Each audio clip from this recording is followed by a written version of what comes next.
கவனத்திற்கு கொண்டு சென்று பாதிக்கப்பட்ட மாணவிக்கு நீதி வேண்டும் என்கின்ற அடிப்படையில் அரசினுடைய கவனத்திற்கு கொண்டு வருவதற்காக அங்கே நாங்கள் பல்வேறு கருத்துக்களை நடைபெற்ற சம்பவங்களை அரசினுடைய கவனத்திற்கு கொண்டு வந்தோம். காவல்துறையை கையிலே வைத்திருக்கிற முதலமைச்சர் ஸ்டாலின் அவருடைய கவனத்திற்கு கொண்டு வந்தோம். குறிப்பாக தலைநகர் சென்னையிலே அமைந்துள்ள தமிழ்நாட்டின் பெருமைமிகு அடையாளங்கள் ஒன்றான அண்ணா பல்கலைக்கழகத்திலேயே மாணவிக்கு இப்படி ஒரு கொடூரம் நிகழ்ந்திருப்பது என்பது தமிழ்நாடு முழுவதும் ஒரு பேர் அதிர்ச்சியை ஏற்படுத்தி இருப்பதை யாரும் மறுக்க முடியாது. 24/12/2024 அன்று புகார் பதிவு செய்யப்பட்டு ஒருவர் கைது செய்யப்பட்டுள்ளார்.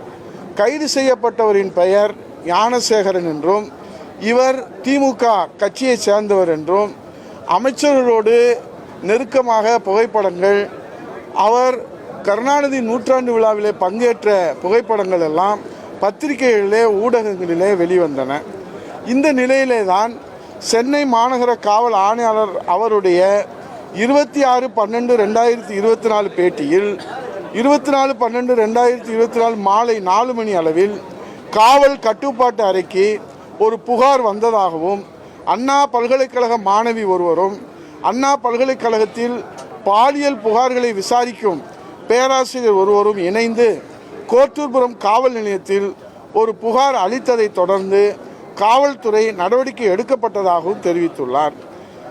ஆனால் உயர்கல்வித்துறை அமைச்சர், சட்டத்துறை அமைச்சர் மற்றும் பல அமைச்சர்கள் ஒருவர் பின் ஒருவராக 27/12 மாறி மாறி கருத்துக்களை தெரிவிக்கக்கூடிய அந்த பதற்றம் ஏன் என்பது பெருத்த சந்தேகத்தை ஏற்படுத்துகிறது. மேலும் உயர்கல்வித்துறை அமைச்சர் பேஸ் குழுவிற்கு 100% புகாரே வரவில்லை என்று முழு பூசணிக்காயை சோற்றிலை மறைக்கின்ற வகையில் அவர் கருத்து சொன்னதுதான் சந்தேகத்தை மேலும் வலிமையூட்டுவதாக அமைந்தது. உங்களுக்கு தெரியும், உச்சநீதிமன்றத்தினுடைய தீர்ப்பு குழந்தைகள் அதே போன்ற பெண்கள் மீது ஒரு குற்றம் நடந்தது என்று சொன்னால் அது குறித்து வருகிற புகார்கள் அடிப்படையிலே பதிவு செய்யப்படுகிற முதல் தகவல் அறிக்கை என்பது வெளியிடக்கூடாது என்பது விதி. அதை உச்சநீதிமன்றமும் உறுதி செய்திருக்கிறது. அப்படி இருக்கிற நிலையில் இந்த வழக்கிலே மட்டும் இந்த எஃப்ஐஆர் என்பது லீக் அவுட் செய்யப்படுவது அது மேலும் மேலும் சந்தேகத்தை வலிமையூட்டுவதாக இருக்கிறது. ஏனென்றால் பாதிக்கப்பட்ட பெண், இது போன்ற பாலியல் வன்கொடுமையிலே பாதிக்கப்படுகிற பெண்கள் துணிச்சலோடு வந்து புகார் கொடுப்பது என்பதை அரிதிலும் அரிதானது.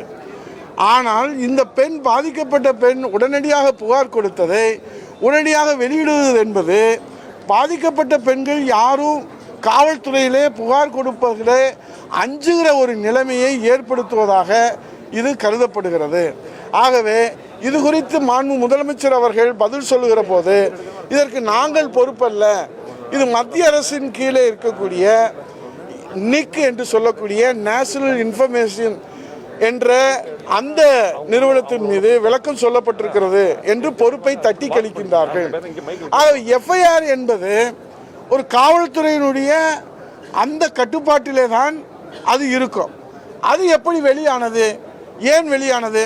இப்போது அரசு கோப்புகள் எல்லாம் இது போன்று வெளியிட்டு விட்டு இது டெக்னிக்கல் எரர் என்று சொல்லி இந்த அரசு தப்பித்துக் கொள்ளலாமா? ஆக இது எல்லாம், இந்த சம்பவங்கள் எல்லாம், தொடர் சம்பவங்கள் எல்லாம் பார்க்கிற போது ஒரு பெருத்த சந்தேகம்.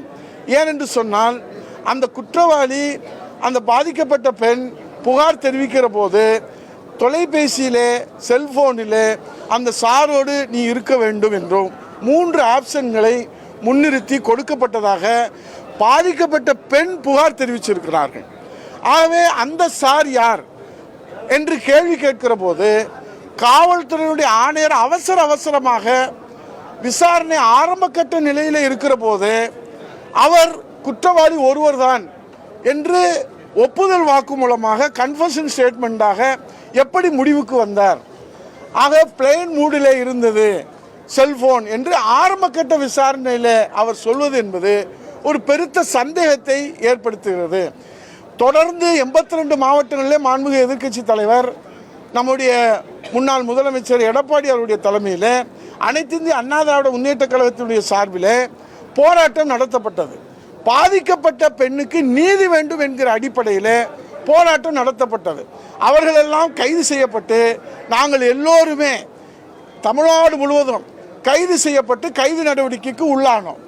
ஆனால் நேற்று நடந்த ஆர்ப்பாட்டத்திற்கு நேற்று முன்தினம் அறிவிப்பு கொடுத்து நீங்கள் எப்படி ஆர்ப்பாட்டம் நடத்துகிறீர்கள் என்று சொன்னால் அவர்கள் மீது வழக்கு தொடுக்கப்பட்டிருக்கிறது என்று முதலமைச்சர் அவர்கள் பொறுப்பில்லாமல் பதில் சொல்வது சட்டத்தின் முன் அனைவரும் சமம் என்பது கேள்விக்குறியாக இருக்கிறது.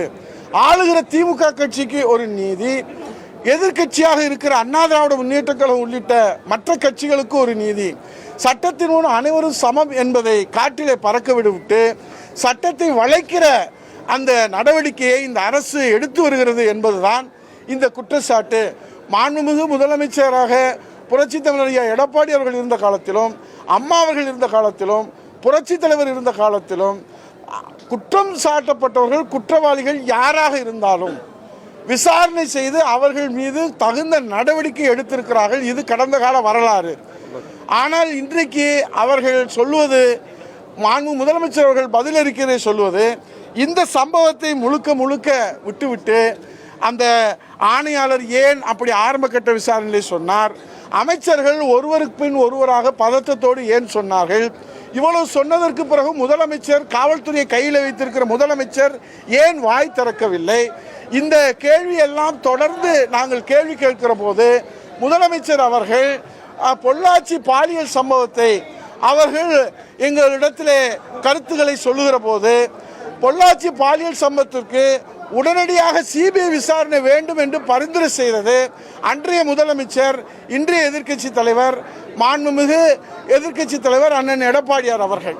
ஆகவே அந்த உண்மை தகவல்கள் எல்லாம் மறைத்துவிட்டு இந்த சம்பவத்தை நியாயப்படுத்துவதைப் போல ஒரு முதல்வரிடத்திலே கவனத்திலே கொண்டு சென்றால் பாதிக்கப்பட்ட மாணவிக்கு நீதி கிடைக்கும் என்கிற அடிப்படையிலே தான் கவன ஈர்ப்பு தீர்மானம் கொண்டு வரப்பட்டது. ஆனால் அவர் பொள்ளாச்சி சம்பவத்தை மேற்கோள் காட்டுவது இந்த சம்பவத்தை நியாயப்படுத்துவதைப் போலதான் அமைந்திருக்கிறதை தவிர, ஆகவே அது குறித்து எங்களுக்கு உடன்பாடு இல்லை. பொய் தகவல்களை தெரிவிக்கிறார்கள். முதலமைச்சர் அவர்கள் பொய் தகவல்களை, உண்மைக்கு மாறான தகவல்களை அவையிலே பதிவு செய்யக்கூடாது என்பதற்காக நாங்கள் எதிர்ப்பு தெரிவித்துவிட்டு நாங்கள் வெளிநடப்பு செய்திருக்கிறோம்.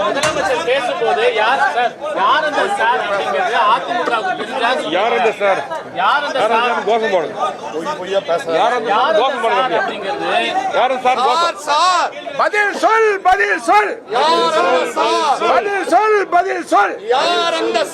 ஸ்டாலின் அரசே, ஸ்டாலின் அரசே, பதில் சொல், பதில் சொல், நீதி வேண்டும், நீதி வேண்டும், யார் அந்த சாரு, யார் அந்த சாரு, நீதி வேண்டும், நீதி வேண்டும், நீதி வேண்டும், நீதி வேண்டும், பாதிக்கப்பட்ட மாணவிக்கு, பாதிக்கப்பட்ட மாணவிக்கு நீதி வேண்டும், நீதி வேண்டும், நீதி வேண்டும், நீதி வேண்டும், யார் அந்த சாரு, யார் அந்த சாரு, யார் அந்த சாரு, யார் அந்த சாரு, ஸ்டாலின் அரசே, திமுக அரசே, ஸ்டாலின் அரசே, திமுக அரசே, நீதி வேண்டும், நீதி வேண்டும், நீதி வேண்டும், நீதி வேண்டும், வெட்கக்கேடு, வெட்கக்கேடு, வெட்கக்கேடு, வெட்கக்கேடு, பல்கலைக்கழக வளாகத்திலேயே பல்கலைக்கழக வளாகத்திலேயே மாணவிக்கு பாதுகாப்பில்லை, மாணவிக்கு பாதுகாப்பில்லை, பாதுகாப்பில்லை, பாதுகாப்பில்லை, பாதுகாப்பில்லை, பாதுகாப்பில்லை, மாணவிக்கு பாதுகாப்பில்லை, மாணவிக்கு பாதுகாப்பில்லை, சிறுமி முதல் பாட்டி வரை, சிறுமி முதல் பாட்டி வரை பாதுகாப்பில்லை, பாதுகாப்பில்லை, பாதுகாப்பில்லை, பாதுகாப்பில்லை, யார் அந்த சாரு, யார் அந்த சாரு, ஸ்டாலின் அரசு, ஸ்டாலின் அரசு, ஸ்டாலின் அரசே, ஸ்டாலின் அரசே, நடவடிக்கை எடு, நடவடிக்கை எடு. நடவடிக்கை எடு, நடவடிக்கை எடு.